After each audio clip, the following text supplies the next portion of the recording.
Hello and नमस्ते everyone. आज हम करेंगे IMF, world bank and world trade organisation. ये unit 1 business environment and international business का सेकेंड लास्ट यूनिट है। इसके बाद एक वीडियो और आएगी जिसके अंदर हम गैट्स, ट्रिप्स एंड ट्रिम्स के बारे में करेंगे। Okay, then your first unit will be complete and then we will start accounting. International monetary fund and World bank काफ़ी इजी टॉपिक है। थोड़ा सा कन्फ्यूजन रहता है कि आईएमएफ एंड वर्ल्ड बैंक क्या काम करते हैं, तो वो सभी डाउट्स आज की वीडियो में क्लियर हो जाएंगे। वीडियो को पूरा ज़रूर देखिएगा। लाइक, शेयर एंड सब्सक्राइब करना आपको नहीं भूलना है। चलिए आईएमएफ के बारे में पढ़ते हैं। इंटरनेशनल मॉनेटरी फंड 1991 की लिबरलाइजेशन, ग्लोबलाइजेशन एंड प्राइवेटाइजेशन, जिसको हम एलपीजी कहते हैं, आप सभी ने इकोनॉमिक्स में कभी ना कभी पढ़ा होगा। इकोनॉमिक्स के अंदर जब हम ये पढ़ते हैं तो ये भी पढ़ते हैं कि ये रिफॉर्म्स किस लिए लिए गए थे एंड उस टाइम पर आईएमएफ का जो रोल था वो हमारे लिए कितना ज़रूरी था, क्योंकि हमारे पास जो फॉरेन ट्रेड के लिए जो करेंसी रह गई थी, हमारे जो फॉरेन एक्सचेंज रिजर्व्स रह गए थे, वो बस इतने ही थे कि हम सिर्फ 2 वीक्स का ही फॉरेन ट्रेड कर सकते हैं। तो वही करने के लिए फॉरेन ट्रेड, क्योंकि हमारी जो अर्थव्यवस्था थी वो इतनी डाउन चली गई थी, that time we approach to IMF. तब हम आईएमएफ के पास गए थे and that time IMF helped us and इन्होंने हमारे सामने कंडीशन रखी कि आपको अपनी कंट्री में लिबरलाइजेशन, प्राइवेटाइजेशन एंड ग्लोबलाइजेशन करना पड़ेगा। तो यही आज हम आईएमएफ के बारे में पढ़ने जा रहे हैं। वर्ल्ड बैंक के बाद ये सेकंड ग्लोबल इंस्टीट्यूशन है, 1945 में बनी थी। इसका ऑफिस वॉशिंगटन डीसी के अंदर है। 2005 में इसमें 191 नेशंस थे। तो क्योंकि जैसे मैंने अभी आपको बताया कि हमने इनकी जो हेल्प ली थी वो 1991 में ली थी, क्योंकि हमारे पास फॉरेन एक्सचेंज रिजर्व्स जो थे वो सिर्फ 2 हफ्ते के ट्रेड के लिए ही रह गए थे। तो इसी से इसका जो रियल रीज़न है वो समझ में आ जाता है कि इंटरनेशनल मॉनेटरी सिस्टम इनकरेज करना, ताकि आपको ग्लोबली कोई पेमेंट करनी हो, आपको एक्सचेंज रेट्स के अंदर एडजस्टमेंट करनी हो, यही काम है किसका? वर्ल्ड आईएमएफ का। वर्ल्ड बैंक का भी थोड़ा सा इससे हल्का सा आप ये तो बोल सकते हैं कि ये भी मॉनेटरी हेल्प करते हैं, वो भी मॉनेटरी हेल्प करते हैं, but there is a difference also. Difference हम डिटेल के अंदर करेंगे भी। सो आईएमएफ का मेन पर्पस क्या है? आईएमएफ का मेन पर्पस है कि आप सभी बिजनेस करिए, आप सभी अपनी कंट्री में एम्प्लॉयमेंट दीजिए, जेन्युइन इनकम अर्न करिए, ट्रेड मेंटेन करके रखिए, मल्टीलेटरल एग्रीमेंट्स करिए, but with the help of exchange. आपको एक्सचेंज मेंटेन करके रखना पड़ेगा। नाउ आईएमएफ का ऑब्जेक्टिव क्या है? It give global cooperation through a permanent organisation, कि ये एक परमानेंट ऑर्गेनाइजेशन है जिसकी वजह से ग्लोब के ऊपर जितने भी कॉन्टिनेंट्स हैं, कंट्रीज़ हैं, वो सब आपस में कॉपरेट कर सकते हैं, बैलेंस्ड ट्रेड कर सकते हैं, इनकरेज कर सकते हैं एक दूसरे को, जिससे employment and genuine income generate होगी।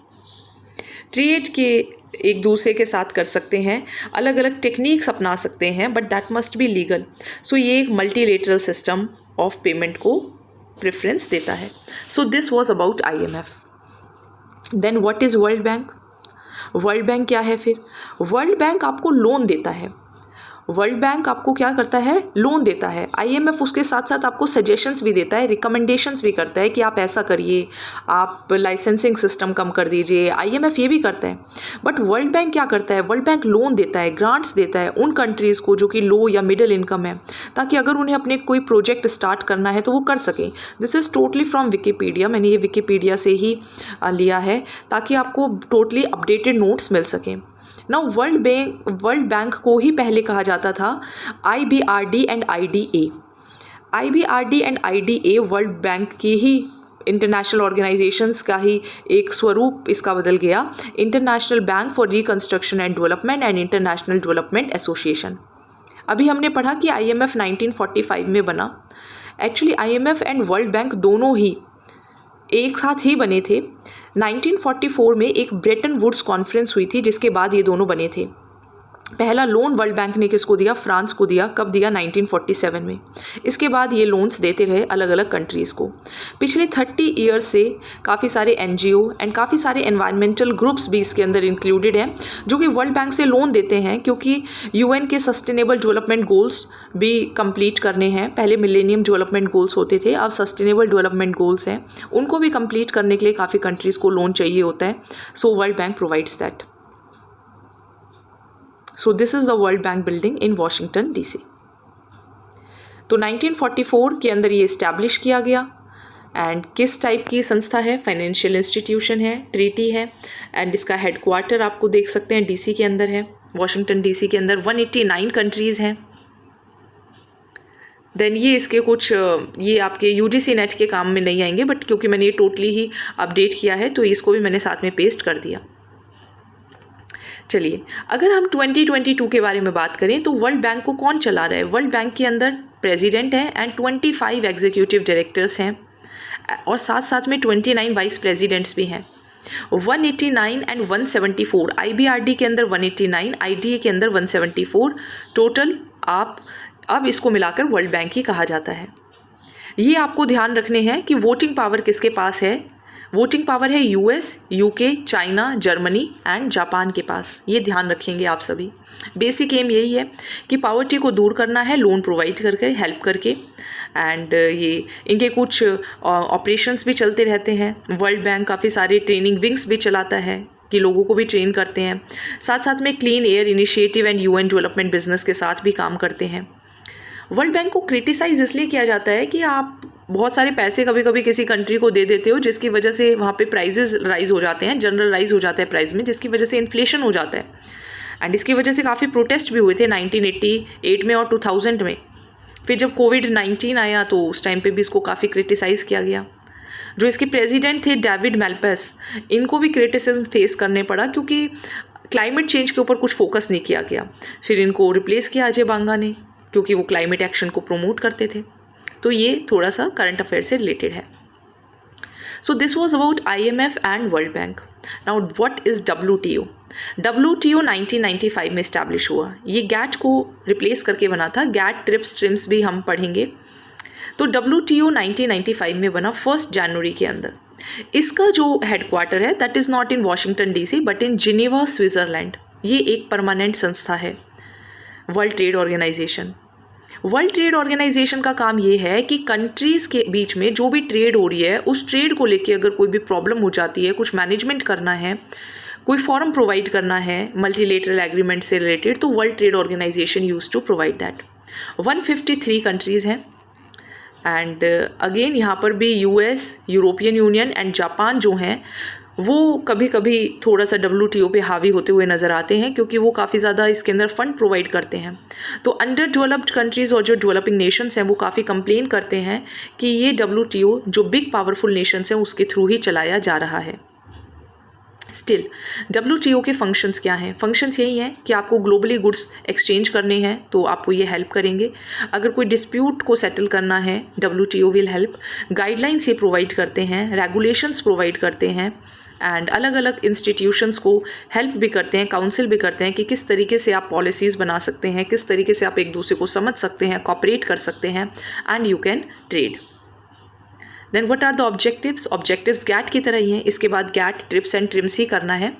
तो गैट के अंदर भी यही था, General Agreement on Trade and Tariffs, जहाँ पे जिसको रिप्लेस करके WTO लाया गया था ताकि प्रोडक्शन एंड ट्रेड हो सके। एंड मेन ऑब्जेक्टिव यही है कि ट्रेड जो है वो सिर्फ गुड्स में ना हो, सर्विसेज में भी हो, एक ट्रांसपेरेंट तरीके से हो। बोला तो यही जाता है बट रियलिटी जो होती है वो काफ़ी अलग पाई जाती है। WTO का गोल्स यही है कि प्रैक्टिकल इम्प्रूवमेंट होना चाहिए, बेस्ट यूटिलाइजेशन हो सके कंट्री के रिसोर्सेज का, लेकिन साथ साथ में एनवायरनमेंट डिग्रेड ना हो। ये गारंटी करता है कि आपको टैरिफ्स देने पड़ेंगे एंड आपको ऑब्स्ट्रक्शंस आप नहीं लगा सकते हो। And they provide certain situations and certain operations जिसके थ्रू लोगों को काम मिले, स्टैंडर्ड ऑफ लिविंग इम्प्रूव होगा, इससे एम्प्लॉयमेंट मिलेगी, इनकम जनरेट होगी, हायर प्रोडक्टिविटी होगी, कंट्री के जो रिसोर्सेज हैं वो अच्छे से यूज़ हो पाएंगे, एक अच्छा नेटवर्क इस्टेब्लिश हो पाएगा। सो WTO का benefit is same. Now WTO help भी करता है इसी तरीके से ग्लोबल पीस में, ग्लोबल बिजनेस में. Again I am telling you, लिखने के लिए अच्छा है बट रियलिटी इज़ डिफरेंट. जितने डिस्प्यूट्स हैं वो भी सॉल्व होते हैं अलग अलग मीटिंग्स के थ्रू एंड अनहिंडर्ड ट्रेड होता है. But again it is, I am not only saying in negative way, but there are some loopholes जो कि जिसका फ़ायदा उठा जाते हैं कभी कभी डेवलप्ड कंट्रीज़. ट्रेड डेवलपमेंट तेज़ी से होगा, गुड गवर्नमेंट्स बनेंगी एंड डेवलपिंग कंट्रीज़ का भी फ़ायदा WTO से होगा. Now there are some areas where IMF and World Bank can collaborate.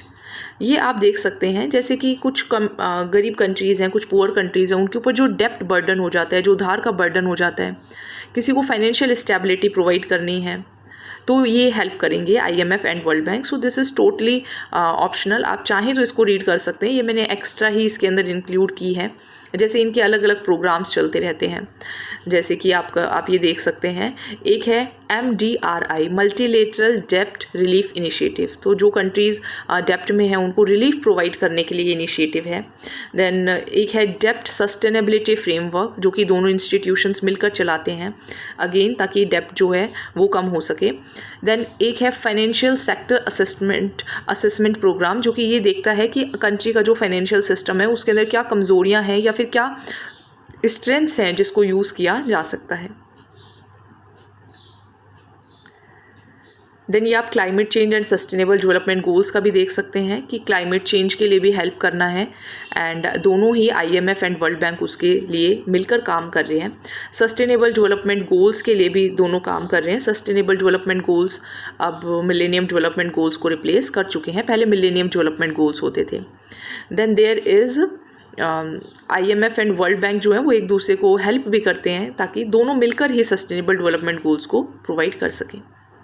So this was about IMF. आज हमने किया है IMF, world bank and WTO. There will be one more video in which I will cover GATS, TRIPS and TRIMS. Then this unit will be complete.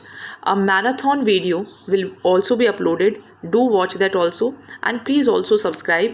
And yes, don't forget to solve the MCQs. MCQs अब आप ज़रूर solve करिए. MCQs solve किए बिना आपका paper clear करना एक luck जैसी बात हो जाएगी, लेकिन MCQ सॉल्व करेंगे तो आपका पेपर ज़रूर क्लियर होगा. आप वीडियोस देखिए लेकिन MCQ ज़रूर सॉल्व करिए. So thank you so much.